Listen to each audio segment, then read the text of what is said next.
No, thank you. Well, thank you guys. Well, first of all, it's initially when I got the question asked, and the exhibit looks terrific, frankly, um, and I thought, geez, I don't think I'm going to answer the question in the spirit of the exhibit, because a boundary is a different, almost something different for me. And I remember years ago, and this is how off subject in a way. Um, when I think of boundaries, I might be because I do agree that a lot of the stuff I do is in fact about boundaries. In fact, sometimes until you use the word boundaries, I call them transitions. In other words, things go from one state to the next state. And when that happens, if if ice goes to water or water goes to vapor, the most interesting thing moment for me is when that happens. That that line is the most fascinating. It's almost. I mean, I sometimes think of and I learned this years ago in the academic setting about, you know, um, Wendell Lovett, who knew John Yon. I'm sure they did. They were compatriots. He said that in the Sistine Chapel, Michelangelo did this. He didn't do this. And why was that? Because that was the tension between the transition was about to happen. Um, I, and there are moments in all of our lives where we realize that there's this big thing that happens over here and this big thing that happens over here, and then that's all very interesting, but when those things come together right before it happens is probably the most interesting time. And I'll even use an example. For me, architectural styles, the most interesting time for me is when architectural styles, whatever that means, uh, when Bob Venturi and Denise Scott Brown sort of challenge this big pile of modern architecture with this other idea that they have, and it's a challenge. That's way more interesting than what the postmodernism movement turned into, if that makes sense. Um, the Beat generation for me was the transition from, and the more interesting generation, frankly, was the transition from sort of what we might expect coming out of World War II to what ultimately became sort of the hippie generation. That generation where that transition happened was the most interesting. And I think that's a boundary to me, and that's where I'm always fascinated with that moment, and kind of a sad moment, I think, for a lot of us. If and I'll just use this as an example because it's a traumatic moment for a lot of us. If we see a death, if we see an animal being put down, maybe it's a pet or something like that. I think it's very interesting that at the moment that transition happened is the most impactful. It's because you're going from one state to the other state. The one state you understand, the other state you don't understand. You realize you're losing the one state to the other state. I think that I think is obviously a very powerful moment, but it kind of emphasizes what I think is important in boundaries. John Updike, I was really fortunate before John passed away to see him do a lecture at the American Academy of Arts and Letters. And he talked about his writing. And he said he was uninterested in the extremes, whatever those extremes were. And, as we all know, he wrote about the middle class, and all the sort of anxiety and difficulty with the middle class. He said that was the most interesting place for him because the middle class is where the extremes come together. So for him, it was that moment between these extremes, which was in his mind, which we thought was we would say, oh, the middle class is the least interesting. He found it the most interesting because it's where the extremes come together. So if you're talking culturally, if you're talking tectonically, about materiality and how that all sort of works, or maybe flow, you know, how a floor plan works. Honestly, because I'm old school, you know, I still draw and I still think floor plans are important. I actually use floor plans, you know, I actually sort of imagine floor plans and how they work. I find myself, or details, if I find myself sort of developing an idea at a detail level, I'm almost less interested, or maybe not less interested, but I'm almost thinking that really the moment in successful architecture is how those things come together. In a detail, you know, how one material comes to another material and how it changes state. Music is the same way. If you listen to music, you realize that maybe some of the most memorable moments in a piece of music are in fact those boundaries between one state and the next state. That's what holds it together. And in an odd way, those boundaries become the framework, you know, of the thing. In our case, of the building, because this and this don't come together and become something until that happens.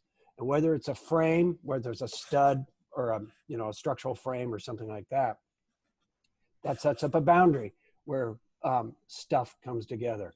I think culturally, I mean, that's what's interesting about the exhibit, of course, is that you have these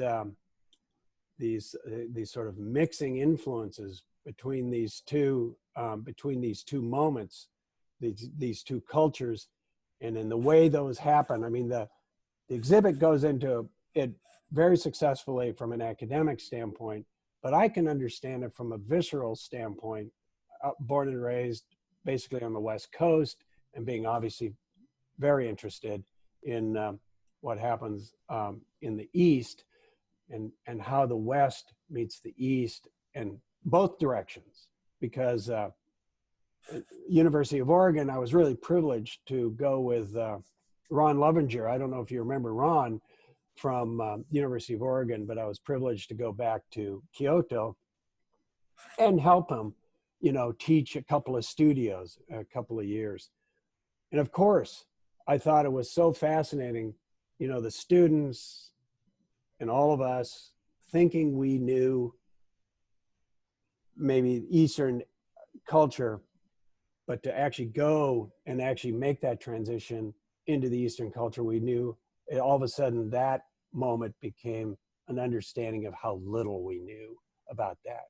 And I think vice versa, you know, if the East comes to the West, how little the East really knows about the West. And the way, and it's interesting because the way Japan will interpret, as we all know, interpret a lot of Western culture is sort of fascinating for us that were born and raised in our culture. And I'm sure they find it fascinating how we interpret their culture.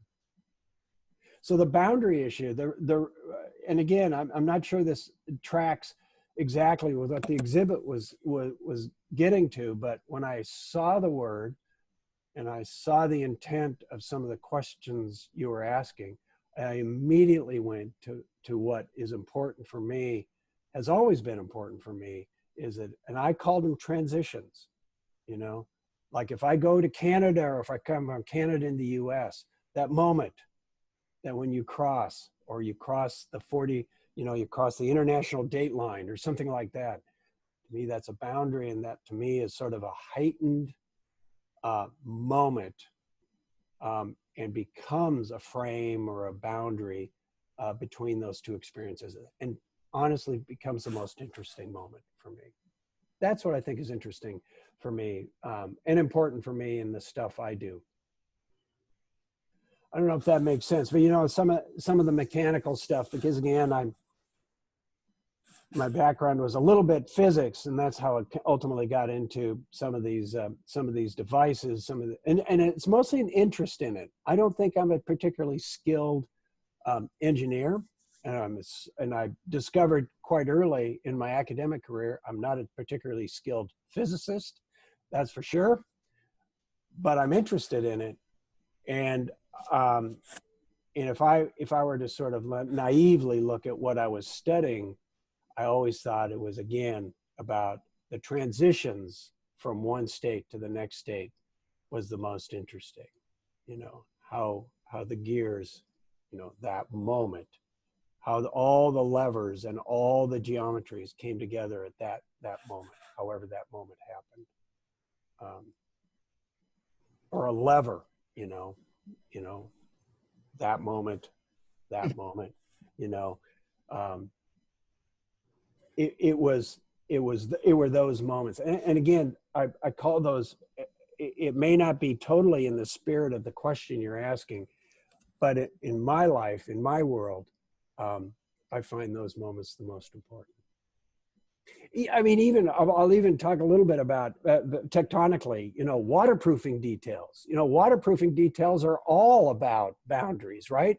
You're trying to keep water out, or you're trying to redirect water. So that very leading edge of any sort of waterproofing detail in your architecture is actually the boundary between the outside and the inside. And it's actually recognizing the two realms as quite a bit different. The two realms being different are almost less interesting than that moment, the boundary between inside and outside. I think you all know that, you know, architecturally, the boundary between the inside and the outside is a fascinating moment. As a kid growing up with a dad that was an architect, mostly around mid-century homes, which were actually pretty interesting. I just remember as a kid not being particularly interested in architecture as something I would pursue. But as a kid, just being a kid, I found mid-century homes actually quite frustrating, because I was that kid that would rather be outside than inside. For whatever reason, I'm still that kid that would rather be outside than inside. And I remember thinking, in retrospect, and maybe I'm over sophisticating my thinking process, but I remember being on the inside of all of these inside outside mid-century homes and hearing architects talk about, isn't it great the way the inside and the outside relate to each other? And to me, it's that it didn't relate. It was a big sheet of glass between me and the outside. It was almost like a promise of being inside and outside, but it really wasn't. I was in an aquarium. I was like I was a fish, you know, just kind of looking out into the room, or I was in the room looking into the fishbowl. And that just was unsatisfying. I mean, there maybe was a teeny weeny little door off to the side and I could run in, or a sliding door that didn't work very well. But I guess my main point is that a lot of those homes, maybe the technology behind it or the promise was never fulfilled. They were actually somewhat frustrating to me. So in my career, I was exploring some of these ideas early, you know, maybe 20 years ago. What if you got rid of that window wall? You know, what if you really opened up this inside to outside? And what does that mean? And how does that work? And I still maintain that with some of these big moves, when all of a sudden the wall of the house goes away, that means that border went away. And that moment when the border goes away is, I think, the most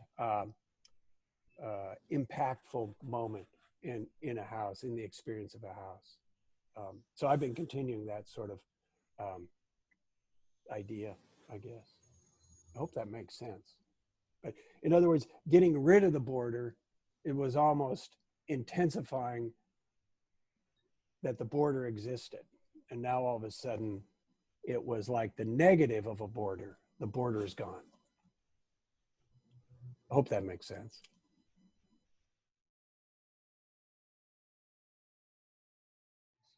Oh, I'm not exactly sure. Again, I'm not exactly sure if I'm going to be answering your question about what it may feel like to be in these dwellings, but um, hopefully this makes some sense. So my intention in all these buildings, all these experiences, and even the devices that sort of allow the spaces to be morphed is exactly that, is that you can take that border and you can move it if you want to, or you can shape it in a way and make your own border. So I am so much less interested in an architecture that is all neat and tidy. The hanky is in the kerchief is in the pocket, and the ascot is tied up, and the cummerbund is tight, and God help you, don't touch anything. This is my ensemble. Can't you see?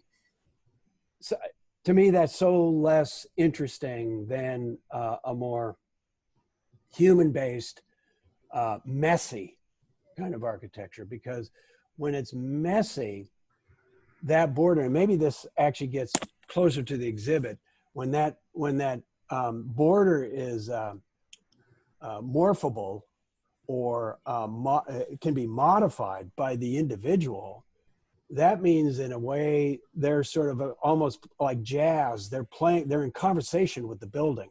There's more of a, it's not like like, it's not like zealotry where you're told this is the way you're going to do this.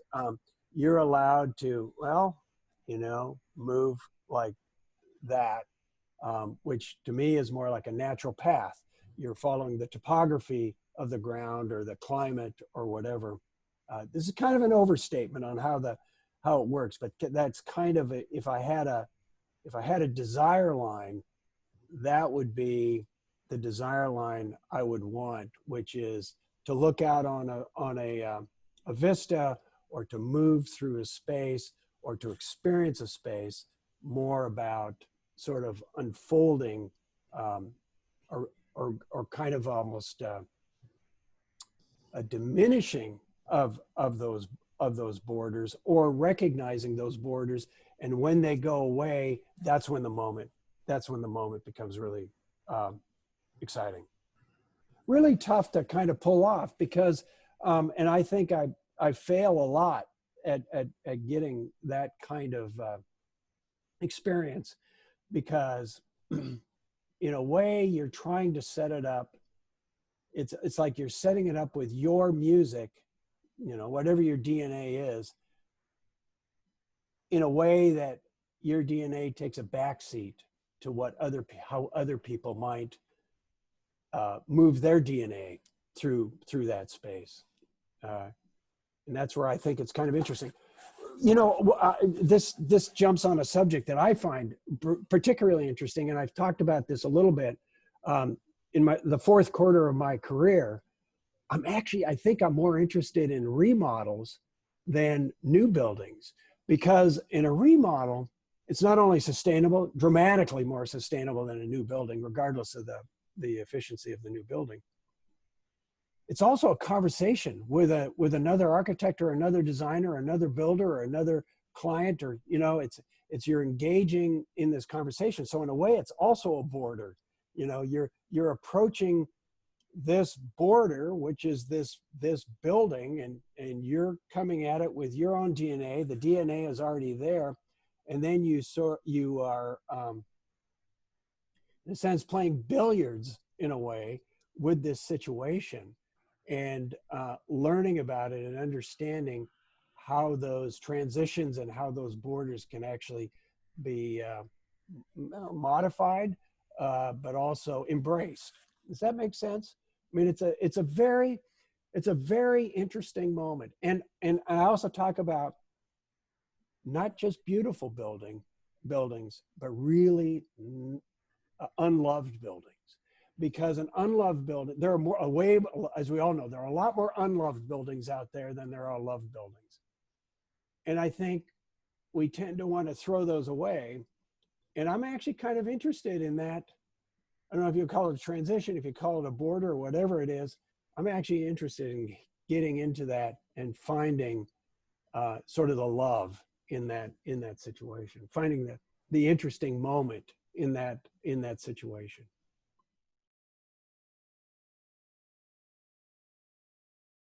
Yeah, exactly right. They're not going away. And if you strip them down to their essential sort of components, they're actually quite beautiful. And sometimes it's just reimagining or sort of reconfiguring maybe a couple of moves, volumetric moves, or a couple of little plan moves or whatever.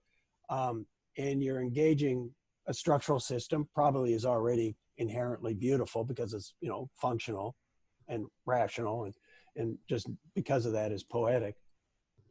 So sometimes it's just really stripping away some of the, in a way, sort of the garbage. I don't know if that's quite the right word, but again, it is that transition from the unloved to the loved that I just find totally fascinating. In fact, I wish I was engaged more with clients that would come to me with super ugly buildings, or what they called ugly buildings. And they say, you know, I had a couple of those in my latest book. I go into it a little bit. And there was one building where the client said, well, we're tearing this ugly thing down. And it was a Dr. Pepper warehouse or something like that. He wanted to turn it into a winery. I said, oh no, this is so bad, it's good.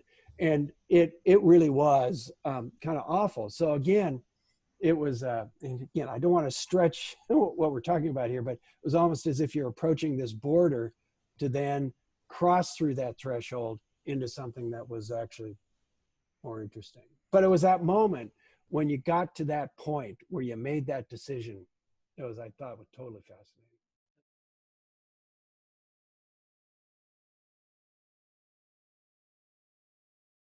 Oh, I totally agree. And of course, the old classic Tanasaki in praise of shadows. The shadow is the border.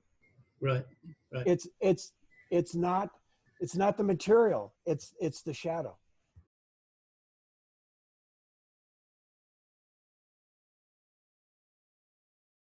You're part of the gizmo. Right, exactly. That all of a sudden people realize, oh, wait a minute, I am part. If I'm doing this and I'm moving 3 tons of glass and steel, Right. I'm part of the gizmo.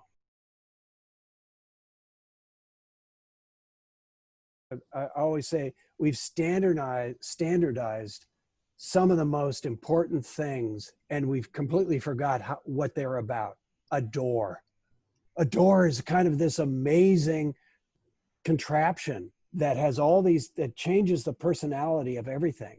And so what I do is I maybe make them a little bit bigger, not huge, you know, but make them a little bigger, taller, so that if you're going to move a door or move a window, you're actually now re-engaged. Well, remember, Johanni Palasma said, when you touch a building, that's the handshake with the building. You know, I think that's kind of terrific, because all of a sudden, to your point, the building is not this mute, neutral object. It's actually like you're energizing it and it's energizing you and you're participating in it, which I think is fantastic.